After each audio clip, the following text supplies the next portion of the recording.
எங்க அம்மா வந்து சாரோட ஒரு மிகப்பெரிய அபிமானி. பல வருஷமாவே வந்து சாரோட இன்டர்வியூஸ் எல்லாம் பார்த்து அபிமானி ஆனவங்க. என்னோட வேண்டுகோளுக்கு இணங்க, இந்த அடியனோட வேண்டுகோளுக்கு இணங்க வந்து சார் வந்து வீட்டுக்கு வந்தாங்க.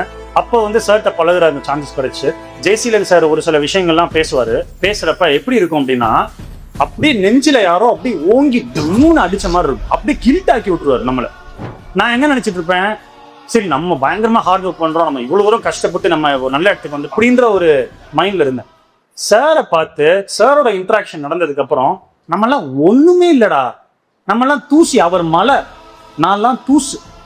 நான் அட்லீஸ்ட் ஒரு மலை மாதிரி வர வேணாம், ஒரு கல்லு மாதிரியா வரணும் இல்லைங்களா, ஒரு கருங்கல் மாதிரியா வரணும் இல்லைங்களா.